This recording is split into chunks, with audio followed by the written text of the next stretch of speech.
Hi, my name is Erica Gutierrez, and this is week 5's debate. This week's topic is different ethical social work standards by state. In this week's debate, I will be discussing why it is ethical to have different ethical social work standards by state, as opposed to my teammate who chose that it is not ethical to have different ethical social work standards for the Model 2 framework of the American Counseling Association. My debate is that if social workers use this ethical problem-solving dilemma, there'll be no need to consider the diversity of different ethical social work standards. I stand by this because every state has different laws.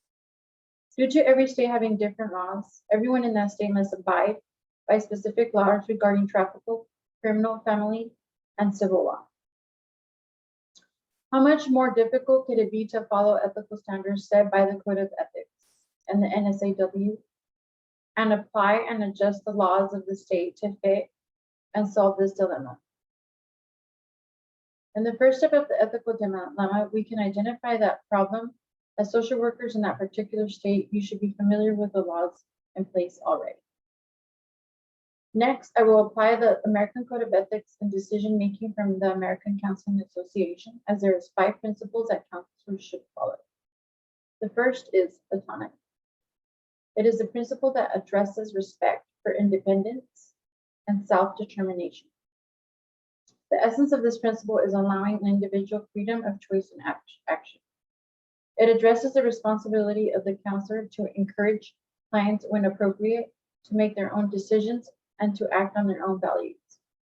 Number 2 is justice. Treating equals equally and not equally, but in proportion of their relevant differences. Justice does not mean treating all individuals the same. If an individual is to be treated differently, the counselor needs to offer a rationale that explains the necessity and appropriateness of treating the individual differently. Number 3, beneficence. Beneficence reflects the counselor's responsibility to contribute to the welfare of the client. Simply stated, it means do good, to be proactive, also to prevent harm when possible. Beneficence can come in many forms, such as prevention and early intervention actions that contribute to the betterment of the client. Number 4 is non-maleficence. This is a concept of not causing harm to others, often explained as above all, do not harm. This principle is considered by some to be the most critical of all the principles. And number 5, the last, fidelity. This involves the notions of loyalty, faithfulness, and honoring commitments. Clients must be able to trust the counselor and have faith in the therapeutic relationship if growth is to occur. Therefore, the counselor must take care not to threaten the therapeutic relationship or to leave obligations unfulfilled. Lastly, problem solved.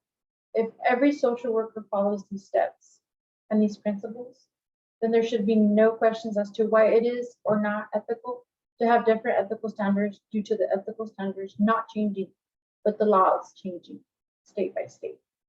This is my debate. Thank you.